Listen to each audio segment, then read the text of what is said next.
significar que el elemento esencial no es el tractor, porque el tractor no se va a mover. Quien lo va a mover es otra persona. En este caso sería el asalariado, el trabajador. Sin el trabajador, ese tractor no se mueve. ¿Ya? Sin el tractor, el trabajador con ese tractor no se mueve. Y además que en el ejercicio matemático van a ver que el tractor siempre se va a pagar, podría decir, siempre el capitalista, digamos, de la ganancia, va a destinar un monto para recuperar, o como se dice, reponer los medios de producción. Entonces, por eso esto es constante. El tractor no va a perder su valor, porque siempre, digamos, cuando uno va a ganar, va a apartar un monto para devolverse a sí mismo ese tractor, ¿no? ¿Qué es? Por eso le llaman capital constante. Es el capital que siempre va a volver. Tiene que haber un retorno para recobrar las energías de la máquina, ¿no? Digamos, una llanta se ha pinchado, se escucha ya, hay que cambiarle con este dinero de la ganancia. Pero, ¿cuál de estos elementos de producción es el que difícilmente se le va a reponer la totalidad de su energía gastada? Y es lo que Marx le llama a esta parte del trabajador el capital variable. ¿Ya? Porque siempre va a haber una variación. El trabajador, si ganara lo mismo que el resultado de la producción, no habría plusvalía y por tanto no habría ganancia del capitalista, ¿no? Este es el elemento, es como que sería el más abstracto, pero el corazón de la sociedad capitalista, ¿no? De las relaciones de intercambio capitales, es el corazón, así lo más sencillo podríamos decir. Es como si ahorita estamos esta chompa, un hilo, ¿no? El hilo, sabemos que es color plomo, digamos, pero es solo un hilo. Hay todo un tejido que envuelve la sociedad capitalista que lo complejiza, ¿no? Porque aquí hay, seguramente a muchos les ha surgido muchas dudas aquí, ¿no? Decir, pero caramba, el capitalista también invierte y se arriesga, ¿no? Además, no hay un capitalista solo, el capitalista también le debe al banco. ¿Quién hace producir con su plata hoy en día? Todos se hacen prestar del banco, ¿no? Y así, ¿no? Se va complejizando esa relación. Pero según Marx, por eso Marx llama a ver esta relación social no en términos abstractos, sino en su proceso histórico, real, cómo se ha dado en la historia, ¿no? El Capital, por ejemplo, el libro del Capital empieza con esto, ¿no? El primer libro, el primer tomo del Capital se llama El fetichismo de la mercancía, se llama, ¿no? Se llama así porque se pensaba que, no sé, una mercancía, digamos, no sé, una computadora. No sé, es una laptop así, ¿no?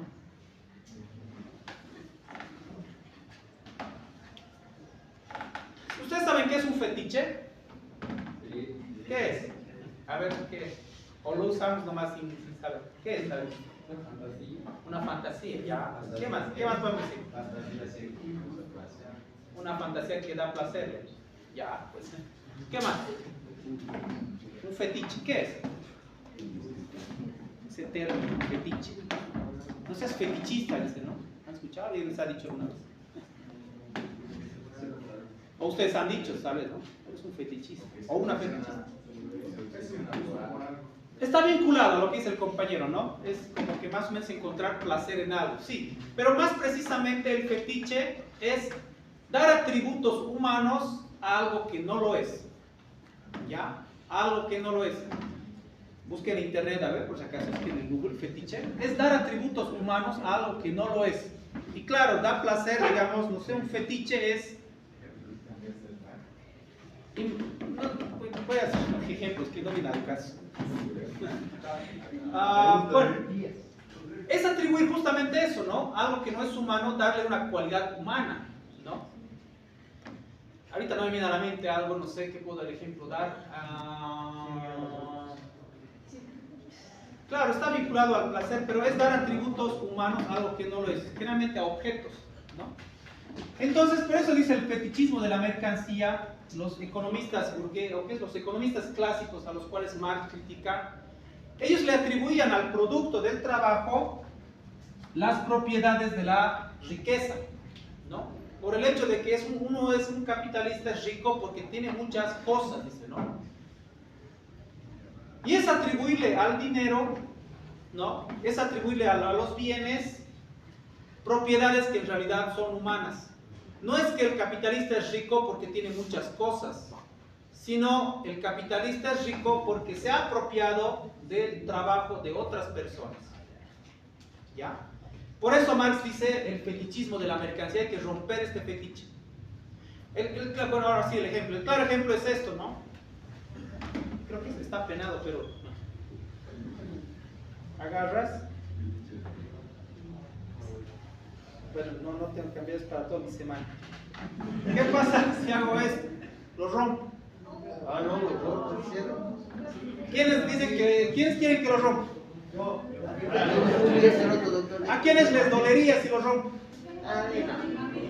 ¿Por qué les dolería si rompo este papel? ¿Qué es papel?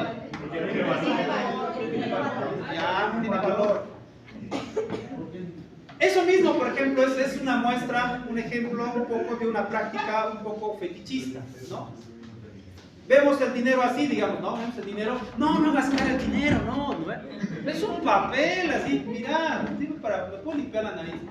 No, le hemos dado un valor humano, incluso hasta no ver, a mi pobrecito, mi billete, papito, te vas a disculpar, mira, te has arrugado tanto, ¿no ves? Con esto te voy a gastar, mis compadres te voy a gastar. Le atribuimos características humanas a cosas que no son humanas, es un papel, pero le hemos atribuido como que sintiera, como si, ¿no? Como nos doliera por ese papel, digamos, ¿no? Entonces es un ejemplo de una práctica fetiche, ¿no? De un fetiche. Marx criticaba justamente eso, ¿no? En los economistas clásicos les decía, ellos ven en la mercancía como que ahí está la riqueza, pero la riqueza no está en el que tiene más cosas, sino detrás está esto, el plusvalor que no se paga al trabajador directo. Este proceso que es abstracto, ¿no? El fetiche de la mercancía, lo que hace Marx es escudriñar de dónde viene esta cuestión de la mercancía, su valor, como ustedes bien decían. ¿De dónde viene? Es porque le hemos atribuido a las cosas, nosotros le hemos atribuido un determinado valor, ¿no ve? ¿Por qué vale más ¿cuál creen que vale más? ¿Esta computadora o esta cosita? ¿Por qué creen que vale más depende del sentimiento? ¿Por qué creen que vale más esto? Tiene más funcionamiento, ¿ya? ¿Qué más? Por el uso que se da. Ya, por el uso, ¿qué más? ¿Qué más? Por su precio también, sí. Por la calidad que tiene. Exacto, también. Por la manera de producirlo. Exacto, vamos hilando, nos vemos ir hilando. Según Marx es eso, justamente. Lo que va a ir definiendo a las cosas, junto con el trabajo, es lo que él llama es el tiempo de trabajo socialmente necesario. Por eso muchas cosas, es un parámetro, no es algo así sí o sí, ¿no? Porque hay cosas que no pareciera que no tienen valor, pero valen alto, ¿no? Por ejemplo, no sé, unas pinturas medio extrañas, no voy a decir, uno dice, pucha, no. ¿Es eso? Sí, pero lo que está usando Marx es un parámetro, no es una ley cerrada, pero él dice, todos los productos tienen un tiempo de trabajo socialmente necesario para su producción. Una computadora seguramente va a necesitar más tiempo de trabajo que un marcador, ¿no? Que unas cositas, eso quizás lo hagan en un ratito, eso quizás sea más detalle, más partes, más elementos, más tiempo a requerir, ¿no? Entonces lo que Marx trata de identificar es que en esta foto en realidad hay todo un proceso histórico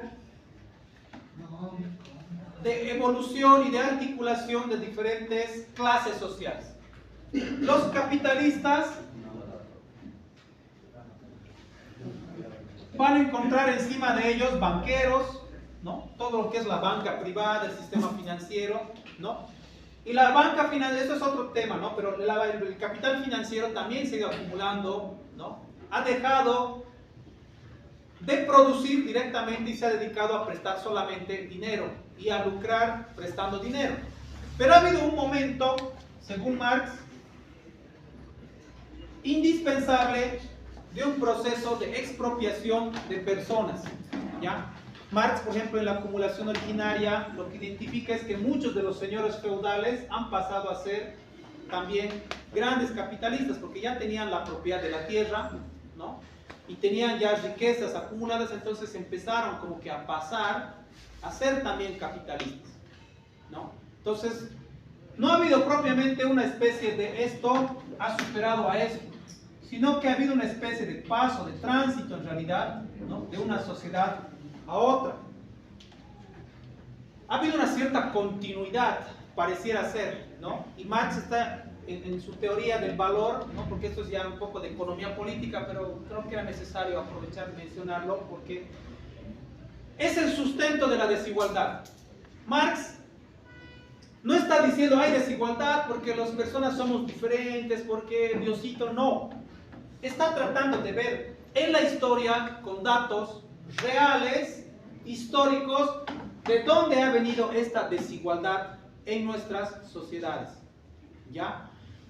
Y al mismo tiempo también cómo esta desigualdad se ha ido constituyendo en división y lucha de clases sociales, ¿no? División y lucha de clases sociales. Él va a decir, por ejemplo, que entre asalariados no es de una a una persona. Aquí va a haber siglos y siglos de familias proletarias, ¿no? Familias obreras, que van incluso comunidades obreras, ¿no? Y también va a haber capitales, grandes capitales que van a conformar conglomerados, asociaciones grandes, ¿no? Se van a empezar a formar, sobre todo, no solo en Europa, sino también en Bolivia, ¿no? En todo el mundo en realidad, los grandes conglomerados capitalistas, ¿no? Los grandes monopolios económicos, estamos en el inicio de ese contexto. En Bolivia ustedes, en los inicios del siglo XX, sí, 1900, ustedes han escuchado la historia de los varones del estaño, por ejemplo. Sí, han escuchado Fósil, Aramayo, Patiño. Esa es una expresión a lo boliviano, podríamos decir, de nuestra tierra, de ese proceso de crecimiento de la sociedad, de las asociaciones de capitalistas que se hacen dueños de medios de producción y concentran la riqueza, ¿no? Las minas del Estado antes de la Revolución del 52 eran prácticamente propiedad de estos que se denominaban varones del estaño, ¿no? Y lo mismo se iba dando en el mundo, ¿no? Los grandes conglomerados, Patiño, Jochi y Aramayo, ustedes van a ver en la historia, ellos también eran productores, eran este rango, podría decirse, pero por encima de ellos también había otros capitalistas ya que se habían formado en Europa, como es la banca, ¿no? Por ejemplo, Patiño se reunía con, ¿qué se llamaba? Con el grupo Rockefeller, por ejemplo, en Estados Unidos, son los bancos, no sé si han escuchado ustedes alguna vez los Rockefeller, que hasta ahora son familias, o hasta ahora vigentes, ¿no? Dueños de grandes bancos, sistema financiero, que presta justamente a estos capitalistas, y es lo que más va a decir los capitalistas productivos, ¿no? O industriales, que es más que productivos. Hay varias formas de capitalistas, como también hay varias formas de asalariados. Hay asalariados de la ciudad, asalariados del campo, asalariados en grandes empresas, asalariados en pequeños talleres. Se va creando toda una maraña social, pero que en esencia contiene esto. ¿Ya? Este es podríamos decir, el extracto de la naranja, ¿no? Esto es lo que identifica Marx, que sí o sí la riqueza va a implicar dinero no pagado y básicamente va a ser una, o también, claro, es una expoliación o lo que él llama explotación. Siempre la sociedad capitalista va a explotar, ¿ya? Y va a tender a la explotación de los trabajadores, ¿no? Va a tender. Esto va a identificar Marx que es una de las causas centrales por el cual el sistema capitalista se reproduce. Que va a encontrar otras gradaciones, otras podríamos decir marañas, pero que no lo van a negar. sino se van a articular a este principio central de la producción del valor, ¿ya? Que el valor es explotación, es expoliación. Aquí va a haber los capitalistas industriales, la banca financiera, ¿no? Por intermedio de estos está lo que es el capital comercial, un montón de grupos y subgrupos, pero que en el centro va a tener esto, ¿no? Todos se van a disputar de una manera u otra el producto del trabajo ajeno, ¿no? Se van a disputar.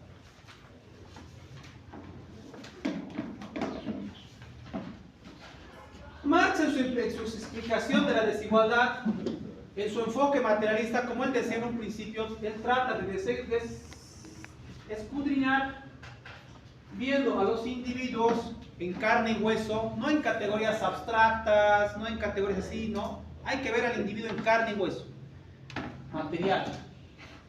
Pero también hay que verlo en su proceso histórico, ¿ya? Y lo que Marx va queriendo ver justamente es esta evolución histórica, donde va a identificar centralmente a la sociedad capitalista. Ahora, un aspecto más, esto para, un poco para hacer gancho a lo que quiero llegar.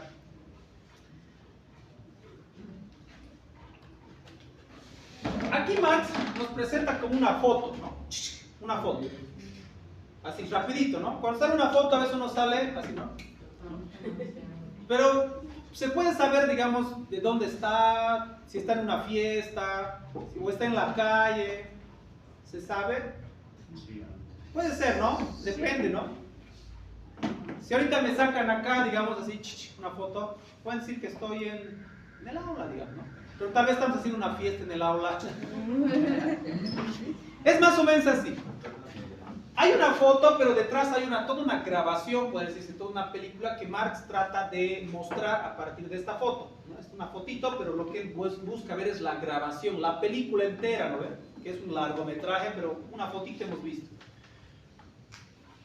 Aquí hay una pregunta central que Marx se hace, una vez de desescudriñar esto, ¿no? Que es la teoría del valor de Marx y del marxismo, es: los capitalistas, sobre todo en su origen, estos que, ¿cómo están? Estos que han puesto plata aquí, ¿no ve? En el tractor, que han puesto plata para pagarle, ¿no? Que han creado en algún momento bancos y han empezado ya no a producir, sino a prestar, ¿no? Y de ahí han empezado a acumular. ¿De dónde han tenido ese capital, sí? O ese capital para acumular más y más y entrar en ese como círculo vicioso. ¿De dónde? ¿De dónde? Porque pareciera ser que ya, marcha, está bien, hay una explotación de los trabajadores, pero tienes que tener en cuenta que él también se ha esforzado, se ha rajado. No puedes decir que él era un pancho, porque él es de los panchos, del grupo Los Panchos, ¿no?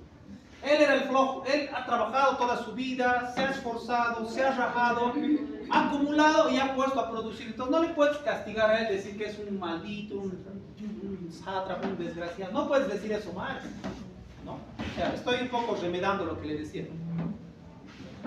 Y Marx, para seguir explicando qué ha pasado acá, por qué este ya tenía dinero, digamos, ¿no? ¿Por qué ya tenía para invertir y explotar? ¿De dónde viene? Y es lo que Marx va a llamar, hay un proceso histórico, él va a decir, hay un momento, no una fecha en particular, pero sí décadas, siglos específicos, en la cual se ha dado lo que él llama una acumulación originaria de capital. Ha habido un proceso originario, dice, ¿no? No es que ha surgido de la nada, que de acá no ha caído del cielo. Ya vino, ¿no? Esta persona o estas familias, en realidad, estos conglomerados, estas asociaciones, ya han traído se han hecho de riqueza de alguna manera y la han puesto a capitalizar, ¿no? ¿De dónde ha venido esa riqueza? Pero fundamentalmente, hay una pregunta que también se hace más, identifica qué papel ha tenido el derecho, los sistemas jurídicos en este proceso de acumulación originaria. ¿Cómo este origen de la sociedad capitalista y de la acumulación de la desigualdad que se va a reproducir por estos elementos, ¿cómo ha jugado el derecho? ¿Cómo ha jugado el Estado?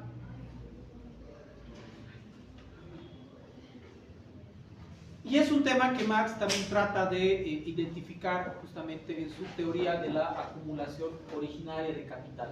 Entonces, no es que Marx se puede ver que no estudia el derecho. No se puede decir eso, sino más bien al contrario. Él lo estudia el derecho dentro de una dinámica y una estructura social histórica y material más grande. ¿Ya? Podríamos decir incluso más complejo que Durkheim, ¿no? Mucho más complejo, ha incorporado más elementos, ¿no? Pero eso no lo hace mejor uno de otro, eso vamos a ir viendo. Con el ejercicio tenemos que poner a prueba, ¿no? Tenemos que poner a prueba esas teorías de Marx, poner a prueba para ver cómo podemos explicar ciertos fenómenos, incluso actuales en Bolivia, ¿no? A partir de estas teorías, ¿no? Pero hasta aquí estos son los elementos tal vez un poco de entrada, ¿no? Que ayer era necesario, ayer estábamos revisando, ahora voy a hacer el esquemita un poco chistoso, pero creo que es necesario, ¿no? Ese de Marx pensando cuál es la cosa. Pero yo sentía que faltaba esto, ¿no? Explicar un poco esto ayer no pude explicar esto porque...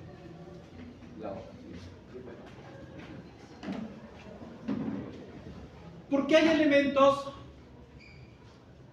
que Marx está, ¿cómo diríamos?, tratando de ser consecuente consigo mismo. Si él está diciendo, voy a ver no las ideas, sino el mundo real en su materialidad histórica, y se ha puesto a desenmarañar todas estas cuestiones, ¿no? Es precisamente un esfuerzo por ser consecuente con lo que dice, ¿no? Ser consecuente, porque dices, voy a ver la realidad en su materialidad, entonces tengo que ver cómo es, ¿no? Y de eso se ha dotado de diferentes herramientas, sobre todo de la economía política y de la historia, para poder explicar este nacimiento, no nacimiento, sino esta reproducción de la desigualdad, porque ya había la desigualdad, ¿no? Desde el esclavismo al feudalismo. Lo que él quiere ver es esa continuidad de la desigualdad, porque continúa. Si estamos ya en una sociedad democrática, un Estado igualitario, hay democracia, la monarquía ya no está, ¿no ve? Porque continúa la desigualdad. ¿Ya? Entonces, esto ya para antes de entrar a la lectura, ustedes lo van a poder revisar con más detalle. Marx va a identificar justamente entre sus categorías principales, decíamos ayer, una primera categoría es la de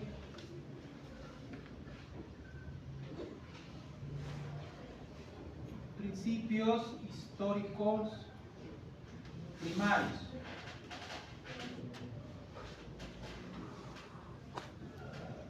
Y es lo que decíamos, ¿no? Todos los seres humanos producen sus medios de vida, decíamos, ¿no? Lo que diferencia al ser humano es que, a diferencia del animal, bueno, somos animales, pero a diferencia de los animales que... de otros animales, entonces, es que nosotros podemos producir nuestros medios de vida, ¿no? Tenemos la capacidad mental y física para producir nuestros medios de vida y satisfacer. Creamos también nuevas necesidades, como decíamos, ¿no? Ayer, sin celular puede ser que suframos, pero no nos vamos a morir. Vamos a sufrir, quizás nos vamos a conectar, pero no vamos a morir de hambre, ¿no? Y de pena, tal vez, no creo. Pero no es una necesidad vital, pero se ha vuelto una necesidad, ¿no? Porque decíamos, ¿quién puede estar sin celular? Entonces me dicen, nadie, ¿no? Imposible, ¿no? Incluso ahora mientras lo estoy escuchando, estoy facebookeando, ¿no? Es una necesidad, se ha vuelto, ¿no? Creamos nuevas necesidades. También nos agrupamos en grupos familiares, ¿no?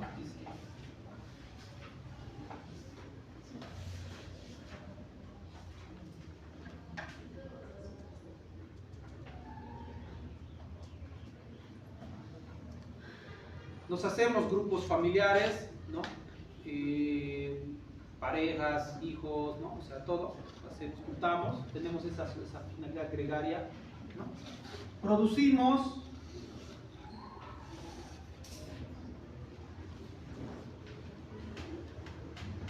para nosotros y otros, ¿no? Es decir, no solo para nosotros egoístamente, sino también para nuestros amigos, familiares, qué sé yo, ¿no? Que es lo que a veces no pasa, ¿no? En el mundo animal, ¿no? Se pelean entre hienas, están un perrito y nos vamos a jalonear. Entre humanos decir, ya te invito, hermano, te dice esto, ¿no? Te he guardado esto, ¿no? Es con Ichi de compadres, pero producimos para nosotros, pero también para otras personas, ¿no? Antes nos caías, man. Y asimismo, lo que Marx señala es que construimos un lenguaje común. Construimos un lenguaje. En ese proceso vamos construyendo términos, ¿no? Para comunicar, expresar, ¿no? Así en términos súper abstractos, Marx es lo que identifica, ¿no? Estos principios históricos primarios que es de toda la humanidad. Es lo que nos caracteriza como seres humanos. Pero hay otro elemento, dice, ¿no? Que se va dando en la historia, que es otra categoría muy importante, que es la división social del trabajo, ¿no? Marx lo que va a identificar es que tenemos estos principios que nos caracterizan como seres humanos, pero ha habido un proceso histórico, ¿no? Desde antes incluso del esclavismo, ¿no? Desde los primeros orígenes de las tribus y todo eso, donde ya se fue dando una división del trabajo. La primera división del trabajo, lo que Marx identifica con sus datos históricos, no es una ley así como que se da en todas las sociedades, pero sí, digamos, en las que él estudia, que son sobre todo las sociedades europeas, romanas, ¿no? Patriarcales, dice, la primera división del trabajo es la división sexual del trabajo. Se va dando una división sexual, en ese caso los hombres, por ser padres de familia, quizás por ser más fuertes, qué sé yo, van empezando a dividir el trabajo, ¿no? Pero con la división del trabajo, no solamente como una división de tareas, sino fundamentalmente como una división del producto de ese trabajo. Va a empezar a haber una especie de apropiación del trabajo, del producto del trabajo de otras personas, ¿no? El padre se empieza a apropiar de lo que hace la madre y de lo que hacen los hijos, ¿no? Se lo empieza a agarrar, ¿no? Se lo empieza a agarrar, a apropiar y a disponer.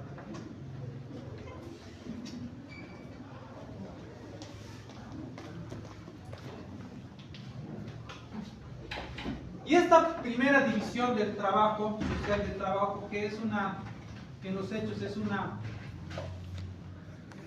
desigualdad de propiedad y producto del trabajo, es una desigualdad, ya se va dando.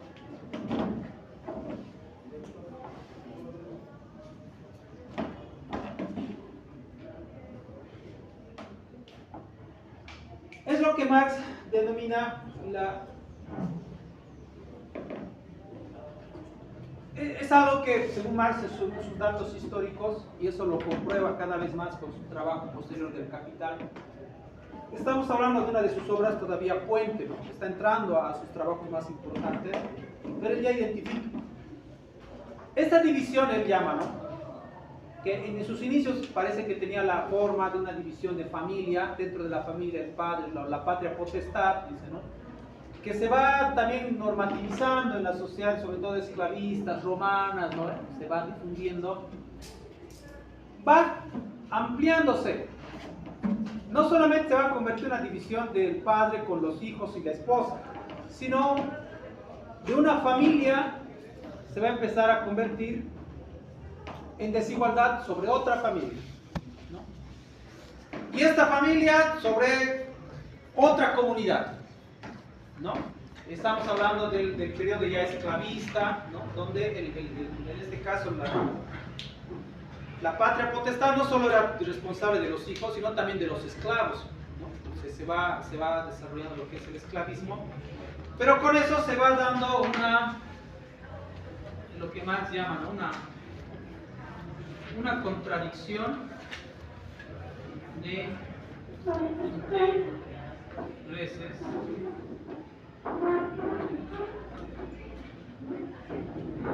individuales y él habla de generales.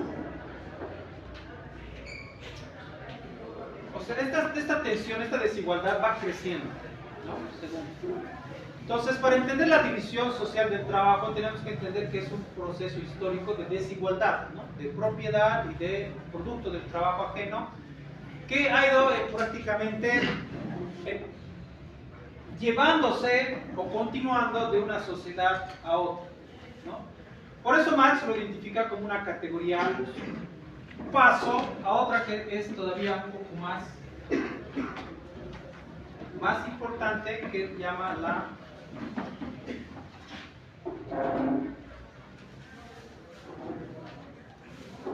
división y lucha de clases.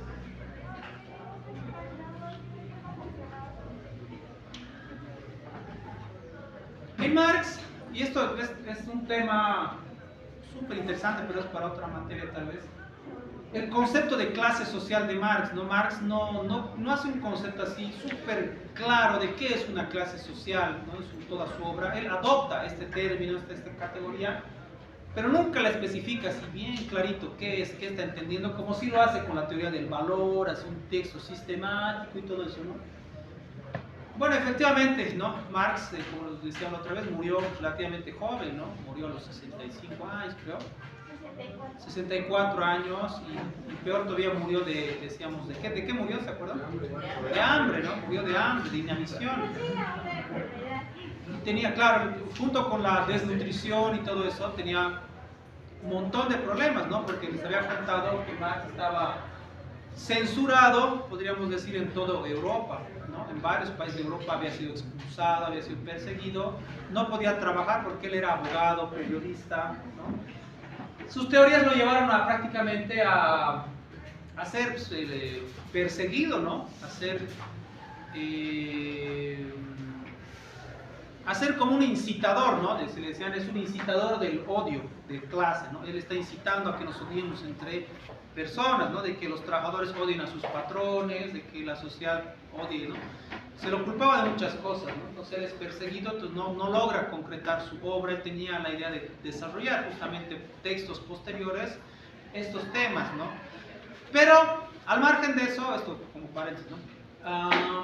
Él ha lanzado, digamos, algunas piedritas, ¿no? Algunas cosas interesantes a lo largo de toda su obra, ¿no? Entonces, una de esas es este texto que estamos revisando, donde hace algunas aproximaciones, ¿no? A esta categoría de clase social, ¿ya?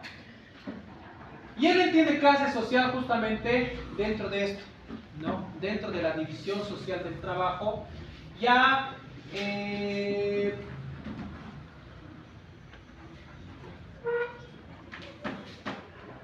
como una división un poco ya más amplia y mucho más consolidada, ¿no?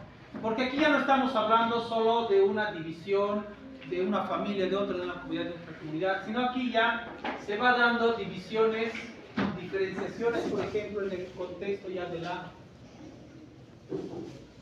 ciudad-campo, ¿no? Hay una división entre la industria y el trabajo rural, ¿no? Cuando hablamos de división y lucha de clases, estamos hablando de una división, justamente, en parte, de una división del trabajo, ¿ya? Pero en su escala más ampliada, podríamos decir, ¿no? Aquí podemos decir división y lucha de clases, es una ya división ampliada, ¿no? Ya no será de persona a persona. Cuando hablamos de clase, estamos hablando de sociedades sobre sociedades, ¿no? Grandes, que incluso son transnacionales, ¿no? Hay una división, por ejemplo, y por eso también se van dando estos movimientos, ¿no? Van surgiendo en Europa las internacionales de trabajadores, ¿no? O sea, se van dando comunidades de trabajadores de Francia, de Alemania, entre varios países. Dicen, che, nosotros, me consideran gaucho, ¿no? Sí, nosotros. Le salió. Chileno, ¿no? ¿Qué más opinas? Se ponen chilenos. Pero bueno, se han dicho entre, no sé, entre franceses, alemanes, que hablan otros dialectos, otros idiomas, decían, nosotros somos de otros países, pero tenemos una condición similar. Es más,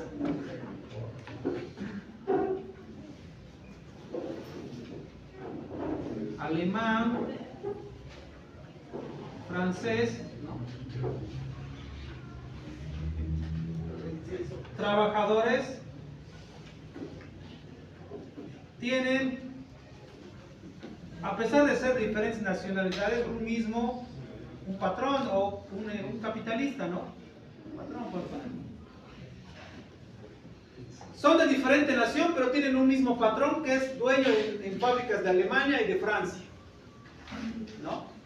Se van dando los grandes conglomerados, como decía, económicos, ¿no? Sobre todo la banca va a crecer, se va internacionalizando, los capitales financieros se van extendiendo, están en Europa, en toda Europa, ¿no? Están en América también, o sea, están en todo lado, o sea, es mundial.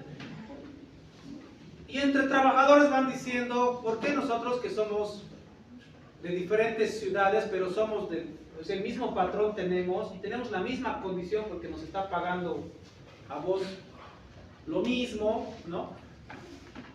Es más, no solamente las fábricas, sino el producto, ¿no? No sé, y eso pasa, ¿no? La mundialización.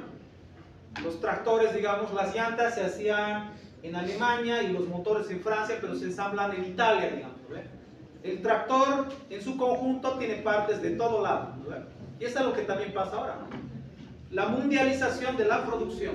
Entonces, entre trabajadores, en este contexto, se van dando las internacionales de trabajadores, la unidad de trabajadores de todo el mundo, ¿no? De diferentes naciones, que van revelando justamente esto, ¿no? Que la división de clases sociales no, o sea, desborda las naciones, se extiende de sociedades a sociedades. Aquí en Bolivia, por ejemplo, estas ideas del marxismo llegaron a principios del siglo XX, 1900, o posteriores a la Guerra del Chaco. La Guerra del Chaco fue un parteaguas, digamos, en el pensamiento político boliviano, ¿no?